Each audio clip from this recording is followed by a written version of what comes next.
Bu gördüğün harika kitaba ücretsiz sahip mi olmak istiyorsun? O zaman kitabı istiyorum ihtiyar diyerek bu arzunu yorumlarda belirt adamım. Kısa sürede sana yapacağımız dönüşü bekle.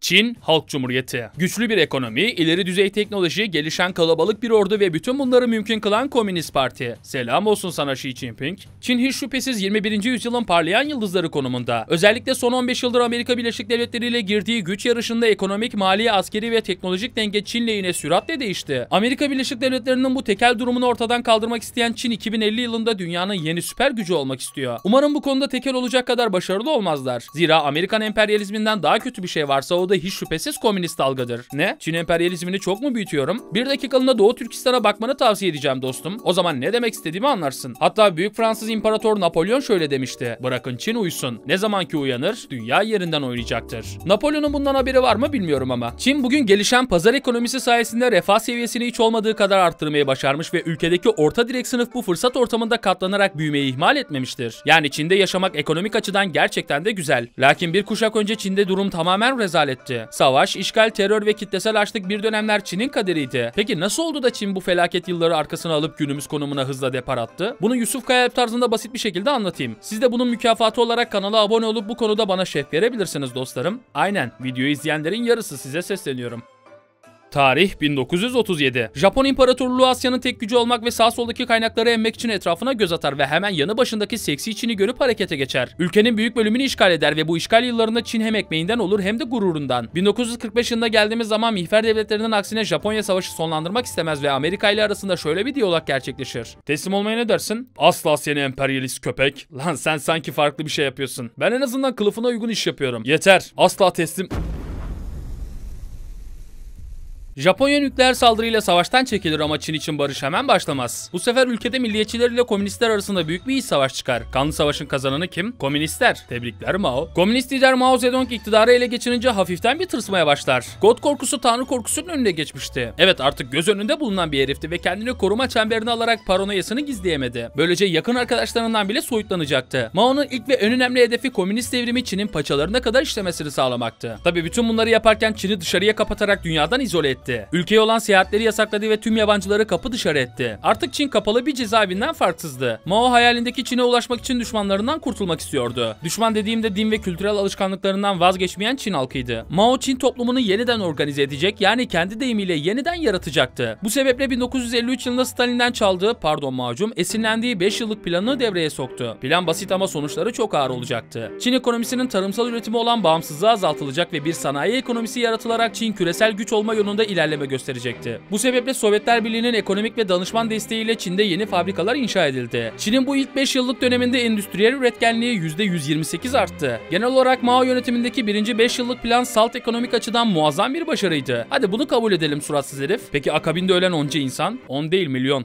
Zafere gidilen yolda çekilen çile kutsaldır adamım. Çin'in bu ilk 5 yıllık planı sona erdiği zaman Sovyetler Birliği yeni lideri Kruşçev ile Amerika'ya geçmek için planlar yapıyordu. Tabii Çin ile Sovyetler Birliği'nin de arası çoktan açılmıştı. Mao Sovyetlerin Amerika ekonomisini geçmek istediğini duyunca kendisi de hararetli bir konuşma yaparak Çin'in 15 yıl içerisinde Britanya ekonomisine denk olacağını söyleyerek ikinci 5 yıllık planını başlattı. Ama bu plan dünyanın şimdiye kadar gördüğü en yıkıcı kıtlığa yol açacaktı. Mao milyonlarca çiftçiyi sanayide çalışması için zorlayınca ülkede tarımın çökmesine sebep oldu ve bunun sonucunda 40 ila 80 milyon insan ya açlıktan öldü ya da devrimin ateşinde yandı. Komünist Parti yetkilileri de yangına kürekle giderek Mao'nun bu hatasına göz yumdular. Zaten başka da şansları yoktu. Bunu sizlere çok basit bir şekilde anlatmama izin verin. Efendim, çok büyük bir hataya imza atıyorsunuz. Lütfen. Ne diyorsun lan sen? Sizin yüzünüzden milyonlar... Kodumun kapitalisti seni. Mao'nun devrim hayalleri her ne kadar ülkenin gelirlerini arttırsa da kıtlığa engel olamadı ve bu yüzden dışarıya kapanık politikasını değiştirerek tahıl ve diğer tarım ürünlerini ihraç etmeye başladı. Ne oldu? Tutamadım mı?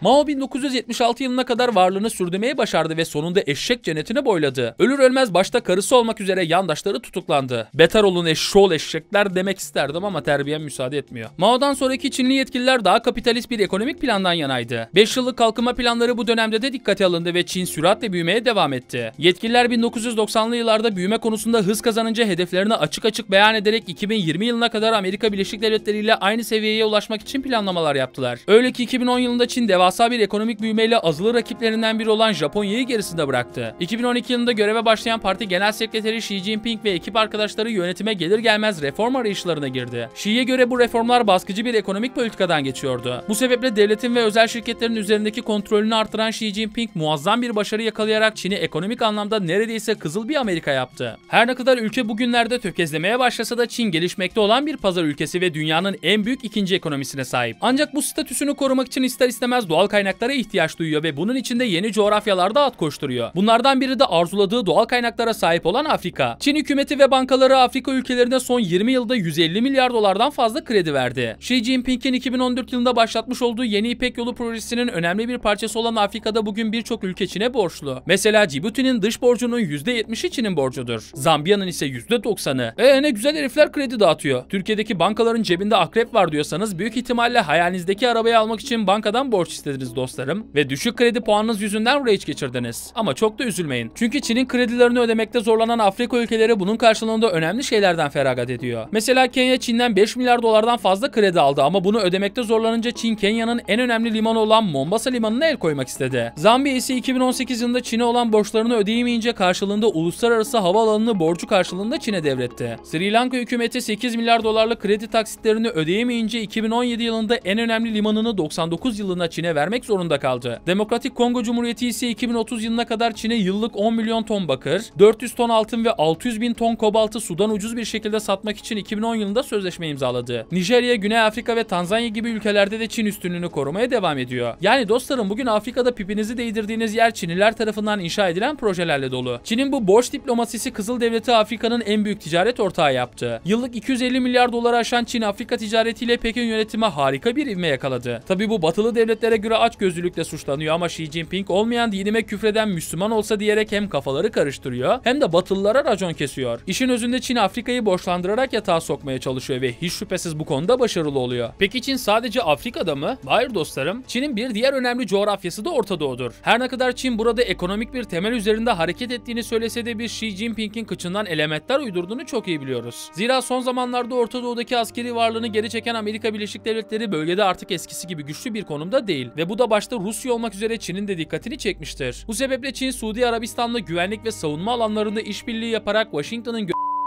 bölgede Amerika'ya alternatif olmayı planlayan Çin, Suudi Arabistan'ın en büyük rakibi olan İran ile de arasını sıkı fıkı tutarak emperyalist arzularını tüm dünyaya belli etmiştir. Ayrıca bölgedeki anti-Amerikan ideoloji de yaygın olduğundan dolayı Çin oldukça avantajlı bir durumda. Zira Pekin yönetimi bu emperyalist tavırların ötesine geçerek Amerika'nın geçmişte yaptığı hataları düşüp bölgede siyasi sorunlara ve çekişmelere dahil olmak istemiyor. Görünen o ki Amerika ve Rusya'nın sert tutumları Orta Doğu üzerinde Çin'in oldukça güçlenmesine sebep olacak. Tabii Çin sadece bu iki kıtada değil, Latin Amerika'dan tutun Avrupa'nın çeşitli ülkelerinde varlık göstermeye devam edince bu Amerika Birleşik Devletleri'ni fazlasıyla tedirgin etti. Akabinde Başkan Joe Biden yüksek teknoloji alanında Çin'e yapılan yatırımları engellemek adına ekibiyle birlikte çalışmalarına başladı. Çin ile Amerika arasındaki ticaret hacmi 2022 yılında 690 milyar doları bulmuştu. İster istemez Amerika'nın rekabet ortamından çekinmesi bu ciddi miktarı Çin aleyhine riske sokuyor. Xi Jinping Amerika'nın bu tehditkar tavırlarını politik olarak ipine takmasa da Pekin yönetimi en ufak bir siyasi krizde altına sıçabilecek bir pozisyonda. Öyle ki her iki tarafta birbirleriyle ilgili en ufak bir açıklama yaptığı zaman uluslararası kamuoyu yeni problemlerin tellallığını yaparak komplo teorileriyle insanların aklını bulandırıyor. Amerika'ya göre Çin'e karşı alınan önlemler ekonomik bir rekabet değil, tamamen dünya barışı içindir. Bu yüzden Doğu Türkistan meselesinde koruyucu bir rol üstlenmek isteyen Amerika bu tarz olaylarla yaptırımları da meşrulaştıracaktı. Pekin yönetimine göre ise Amerika dünya pazarında tekel olmak için Çin'e bir ekonomik darbe vurmak istiyor. Çin buna misilleme olarak bazı doğal kaynaklar üzerinde kontrol sağlayıp Amerika'ya cevap vermek isteyince ortaya hiç şüphesiz ticaret savaşları çıkıyor. Birader ekonomik darbe planlarını al da kıtana geri dön. Ulan yıllarca ilmek sistemi döşe, bağımsızlık savaşlarına gir, kendi aranda bölünüp iç savaş yaşa, dünya savaşında faşistlerin kıçını tekmele, sonra çekik gözlünün biri gelip bütün bunları riske soksun ha? Yedirmezler adama. Ya dostum daha fazla konuşmadan git buradan. Nasıl gideyim? Siktir git. Bugün Çin ile Amerika mücadelesine kaldığı yerden devam ediyor. Peki Türkiye ve Çin arasındaki ilişkiler nasıl? İki ülke arasında yaşanan en büyük sorun hiç şüphesiz Doğu Türkistan'da yaşanan olaylardı. Türkiye Cumhurbaşkanı Recep Tayyip Erdoğan bölgede açıkça soykırım yapıldığını iddia edince Çin bundan oldukça rahatsız oldu ve iç işlerimize karışmayın tarzında bir açıklama yaptı. Her ne kadar bu konuda birbirleriyle aynı fikirde olmasalar da Çin Türkiye'nin en büyük ithalat ortaklarından biridir.